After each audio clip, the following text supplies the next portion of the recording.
ये कहानियाँ केवल मनोरंजन के लिए बनाई गई है। इनका किसी भी धर्म, जाति या व्यक्ति से कोई संबंध नहीं है। कृपया इन्हें एक काल्पनिक कहानी के रूप में देखें।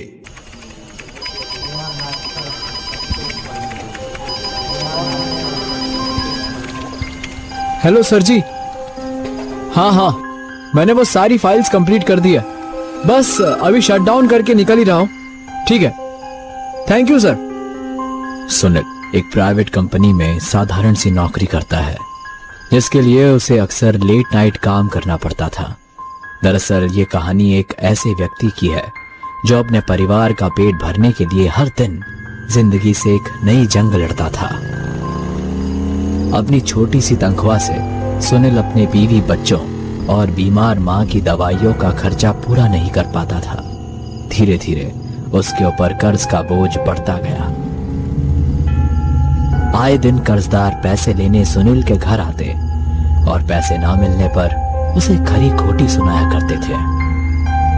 सुनील, तुमने पैसे ये कहकर लिए थे कि अगले महीने लौटा दोगे, और अब उस बात को 1 साल बीत चुका है। कब दोगे मेरे पैसे? बस थोड़ा वक्त और दे दीजिए, मैं जल्दी ही आप सबके पैसे लौटा दूंगा। हम जब भी इससे पैसे मांगते हैं तब ये यही कहता है, जब लौटाने की औकात नहीं है तो फिर मांगते क्यों हो? मैंने तो रहम खाकर अपनी बीवी का गहना गिरवी रख के इसको पैसे दिए थे, और अब पिछले 6 महीने से उसका ब्याज भर रहा हूँ। अब बहुत हो गई इंसानियत। 1 महीने का वक्त है तुम्हारे पास। अगर हमें हमारे पैसे नहीं मिले तो हवालात की हवा खाने के लिए तैयार हो जाओ। 1 महीने के अंदर मैं इतने सारे पैसे कहाँ से लाऊंगा? मुझे थोड़ी और मोहलत दे दीजिए, मैं आप दोनों के पैसे लौटा दूंगा। मैं आपके सामने हाथ जोड़ता हूँ।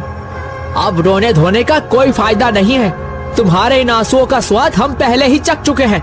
ये सब मगरमच्छ के आंसू हैं, मगरमच्छ के।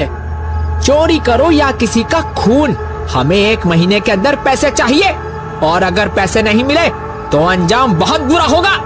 चलो भाइयों। सारे कर्जदार 1 महीने की मोहलत देकर वहां से चले जाते हैं।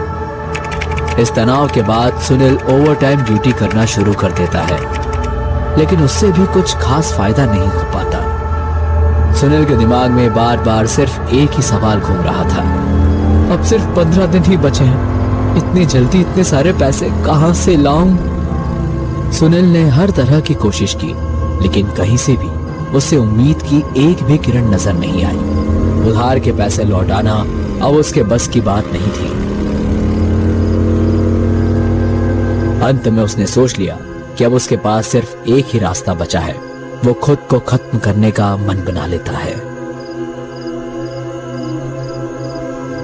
अगर पैसे नहीं लौटाए तो वो लोग मुझे छोड़ेंगे नहीं, मेरे जेल जाने से प्रॉब्लम और बढ़ जाएगी। पर अगर मैं ही नहीं रहा तो सारी मुसीबत खत्म हो जाएगी। सुनील पानी में कूदने के लिए अपना एक कदम आगे बढ़ाने ही वाला था कि तभी उसे अपने परिवार का ख्याल आता है, और वो वहीं रुक जाता है। मेरी मौत से इन कर्जदारों का मसला तो हल हो जाएगा, लेकिन इसके बाद मेरे परिवार का क्या होगा? नहीं, इससे समस्या हल नहीं होगी। मैं मर नहीं सकता, पर कर्जदारों का क्या करूं? उनसे पीछा कैसे छुड़ाऊं? इतना कहकर सुनील वापस अपनी बाइक स्टार्ट करके वहां से निकल जाता है। चोरी करो या किसी का खून, हमें हमारे पैसे चाहिए। खून करो, खून, खून, खून। कर्जदारों में सबसे ज्यादा दिक्कत राणे और मिश्रा को ही है। अगर मैं उन दोनों को खत्म कर दूं तो मेरी आधी समस्या हल हो जाएगी। राणे और मिश्रा सुनील के ये वो दोस्त है जिन्होंने कभी बुरे वक्त में सुनील की मदद की थी, और आज सुनील मन ही मन अपने दोस्तों को मौत के घाट उतारने की सोच रहा था। तभी अचानक वीरान सड़क से चलते चलते उसकी बाइक अपने आप बंद पड़ जाती है। सुनील ने बाइक स्टार्ट करने की बहुत कोशिश की, पर बाइक स्टार्ट नहीं होती।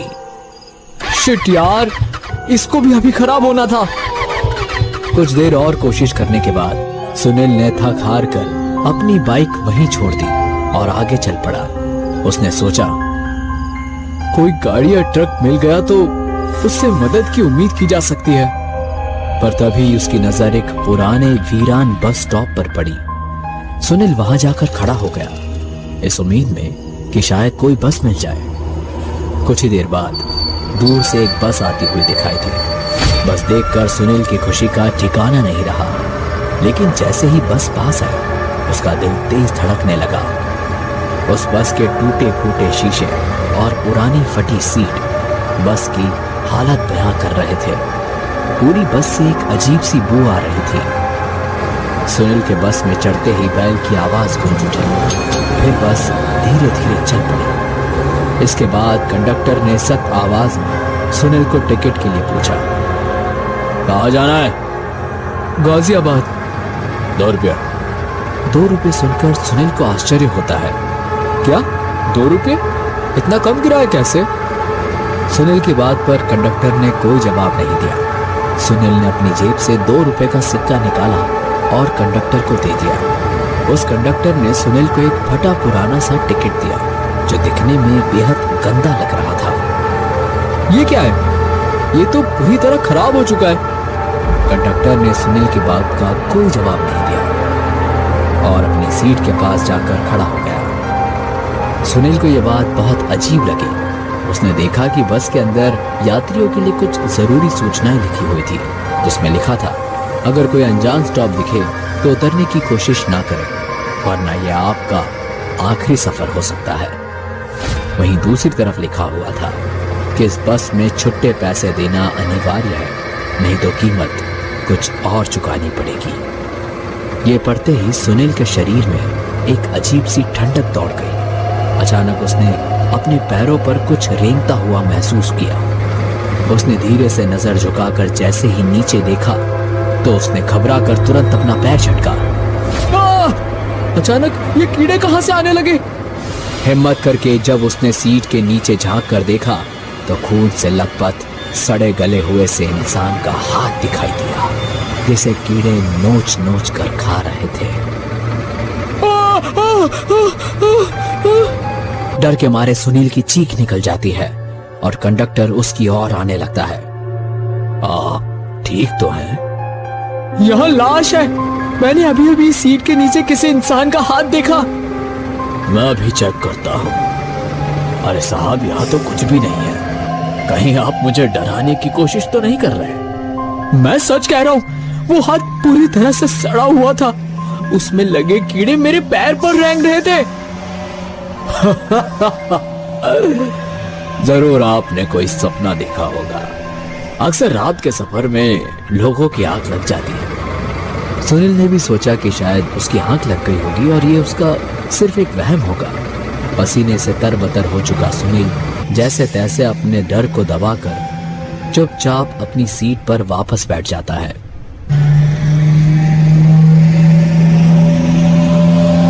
तकरीबन 2 मिनट बाद ही बस एक और अनजान स्टॉप पर रुकती है। एक ऐसी जगह जहां दूर दूर तक कोई बस्ती नजर नहीं आ रही थी। उस बस स्टॉप पर चारों तरफ बस अंधेरा अंधेरा सा नजर आ रहा था।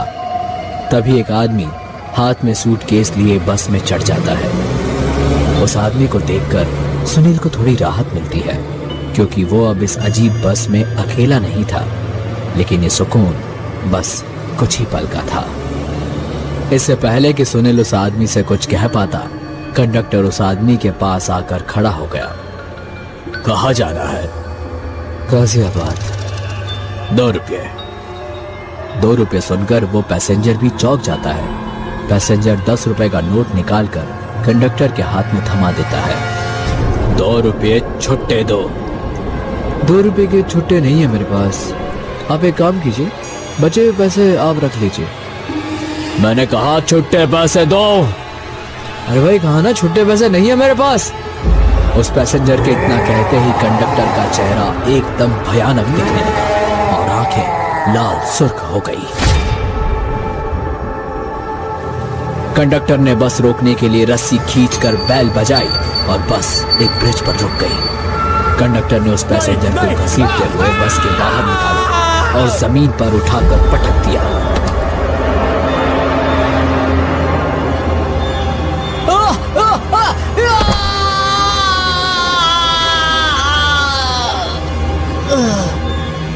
इससे पहले कि वो आदमी वहां से भाग पाता, कंडक्टर ने एक तेज धार वाली कुल्हाड़ी बस में से निकाली और वही एक ही बार में उसका सर 2 टुकड़ों में